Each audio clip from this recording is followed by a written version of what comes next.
Draw a monster. Why is it a monster? Janice Lee.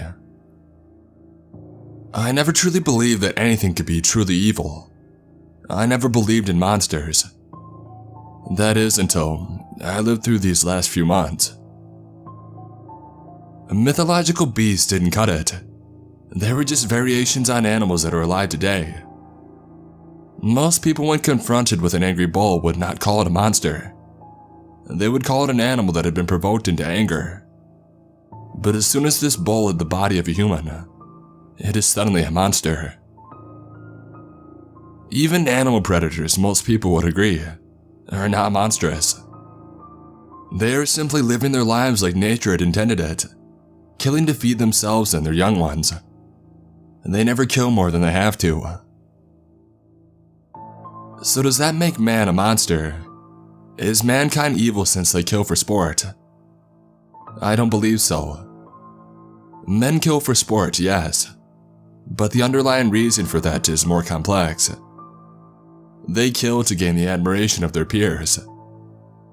They kill out of a desire to learn a skill and gain satisfaction when their practice comes to fruition. Now, what about men who kill other men? This may be the most controversial, but I still do not believe a man killing another man is automatically evil, nor does it make the man a monster. Even the vilest serial killer, when asked why they had performed so many murders, will usually answer something like, "It made me feel good." Wanting to feel good is not an evil desire. The truth is, monsters, and therefore evil, can't be identified by their looks alone. True evil comes from the heart. It can masquerade for a while as goodness, but given long enough, the evil tendencies in a man will show themselves. The basis, purest evil comes from one who hurts, kills, maims, and tortures for no reason other than to do it. And I've seen it. How do I know these things? Let me start from the beginning. I'm an Army chaplain, living on a base in the US that I'll keep anonymous for now. My life is quite simple. My main duty is being to hold services for various religions and denominations throughout the base. Some file keeping and being on hand as a sort of listening ear to any soldiers who need to talk to someone. Several weeks ago, there was a lot of excitement at our base when a unit came back from a mission that was the worst kept secret on the base. On the official papers, it was said to be a training mission. But like myself and some others believed, it was a relief mission to a nation in the Middle East. It was always exciting when a unit got to see action, but relief missions are tough on everybody involved. I noticed the pattern every time. A unit comes back from overseas. There's a lot of outward excitement and enthusiasm, but afterwards, tens of soldiers knock on my door looking for answers. I do my best to console them and help ease their spirits. Even the most resolute atheist can still sometimes feel comfort in religion. Relief missions usually have the soldiers seeing the worst humanity has to offer. Taken from a relatively cushy base to a war-torn apocalypse, it is heartbreaking to see the position that some people put other people in. The biggest, most macho men I have ever known have been in my office, sobbing, relating to me the events of when they had to hand out food to a group of clamoring orphans, and when there isn't enough for everyone, to see the dejection in their eyes. It is said that a person's entire visage changes, visibly sinks, when they realize they do not have much longer to live and they resign themselves to death. I hope that I never have to see that again. As I suspected, the unit came home, and several men and women came to my office in the next few days to talk. Once they were away from the eyes of their peers, able to take off that facade of strength, they were all visibly shaken. Strangely enough though, they were all very tight-lipped about what had happened on the mission. I did some careful prodding, trying to get them to open up. Usually it's the other way around, and I have to be the one to cut the session short and let the soldiers get some rest. Now, they come in for about 15 minutes, mumble a few things about how difficult life has been recently, and then they leave. Although, they do come in multiple times a day. It happens quite often that the soldiers are under orders not to reveal details about certain missions. I assume that this was the case, but it's not often that they don't open up to me.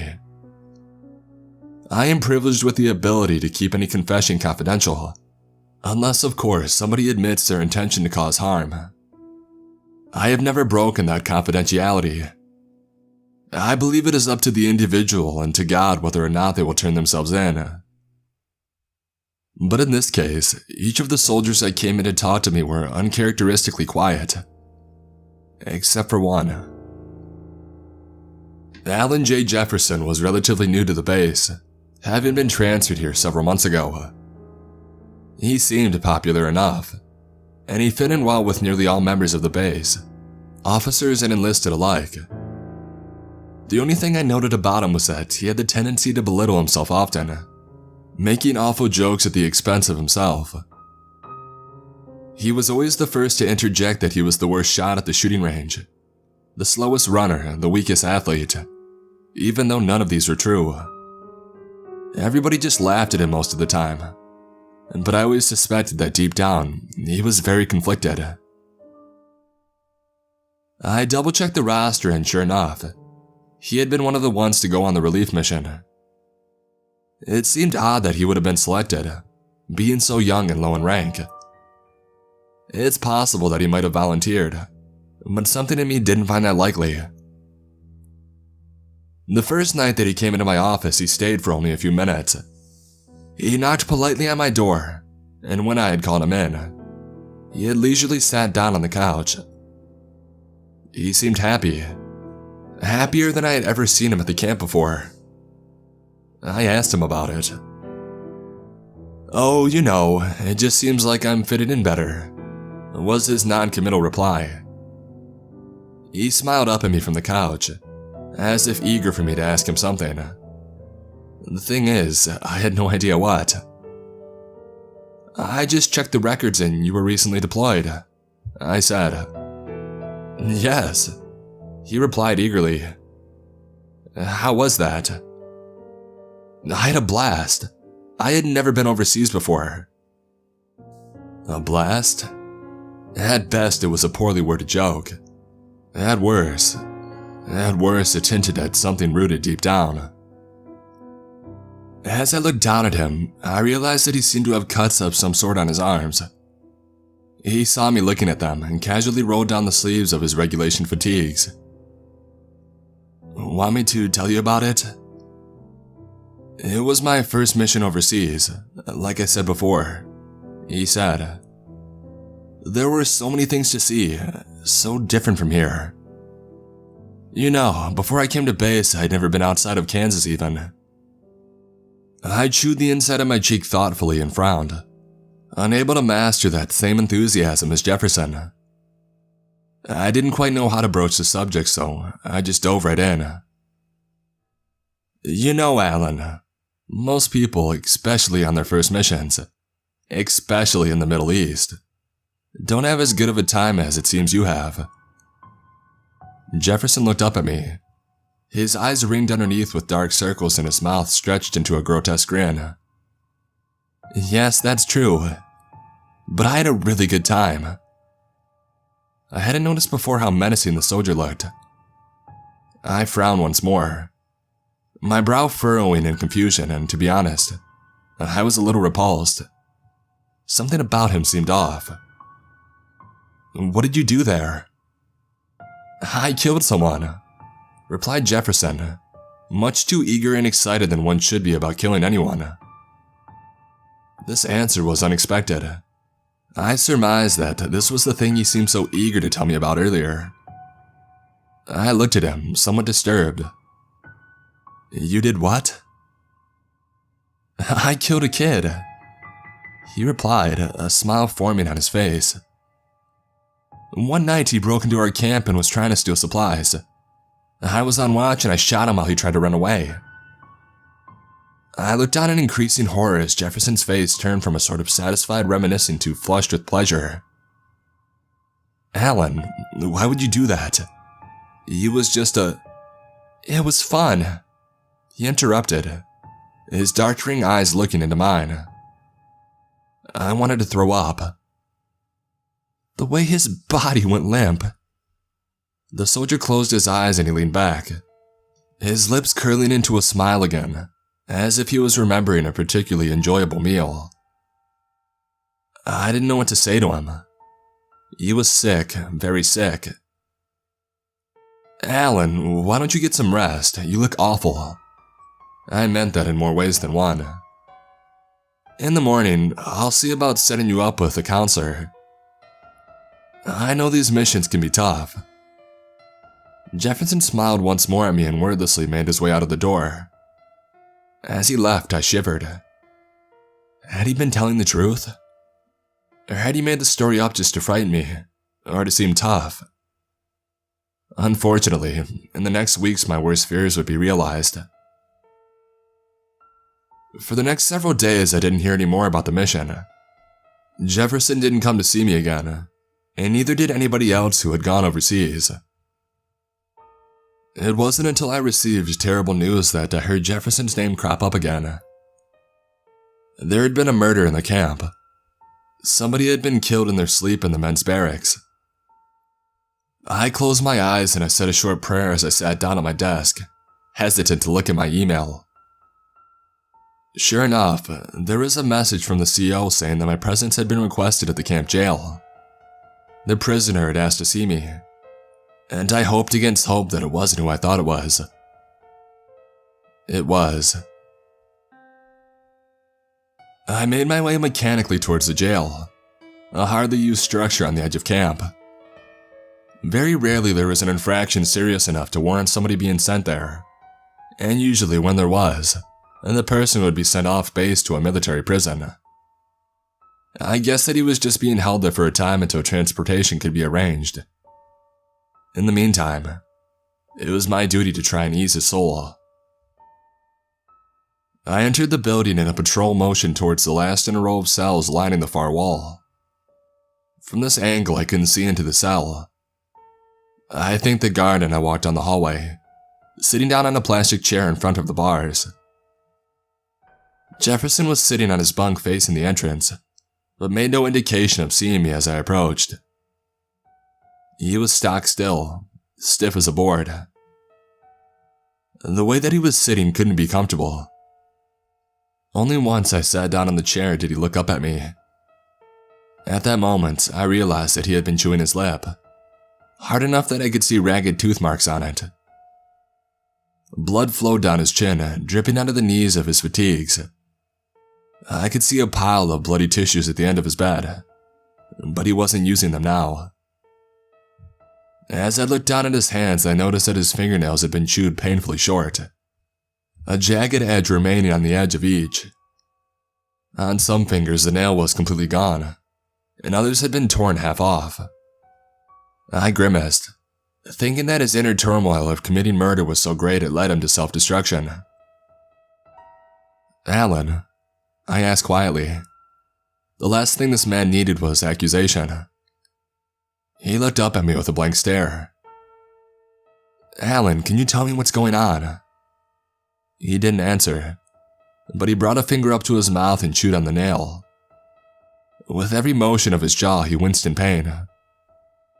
Alan, please don't do that. I won't stop, he said, his finger still in his mouth. Why not? I don't know. Can you tell me what happened last night? Jefferson looked at me with eyes nearly dead, though a hint of desperation lay in them. I killed someone else. I know that. Why did you do that? Jefferson shrugged noncommittally. He began rocking back and forth, causing one of the springs in his cot to squeak. That particular person needed to feel pain and then die. Alan, there are so many things that could have caused you to want to hurt other people. Surely there's... I just had to kill him. I knew that I would go to jail, but I had to do it. His rocking accelerated, and he chewed more forcefully. Stop doing that, Alan. He needed to have his fingers broken, Alan said simply. He needed to have his organs pulled out, to have his warm blood poured on the ground. I grimaced, starting to feel sick again. Please, Alan, just tell me why you would do such a thing, I pleaded. There are ways that we can help you, stop you from harming yourself. That isn't necessary. His head jerked up and his eyes looked intensely into mine. Maybe that's the thing that will do it, he asked cryptically. His rocking had stopped and he had momentarily removed his nail from between his teeth. And then suddenly, a look of despair came over him, and his ragged lip quivered. He screamed, and then began scratching at the top of his thighs. Even with his nails in such a state, even through his pants he began to dig a hole into his own flesh, digging his fingers in so forcefully that he began to strip away the skin and muscle. Blood poured out from the top of his legs and dripped down to the floor. I cried out, standing up and backing away, almost tripping on the chair. I fell back into the wall behind me. Guard, come quickly! Help!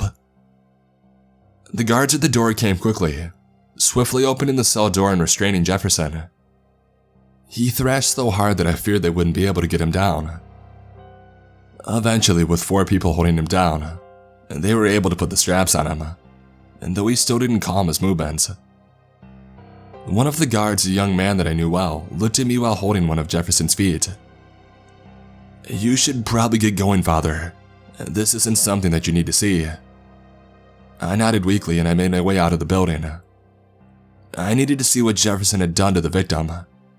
Perhaps that would tell me something about his motives.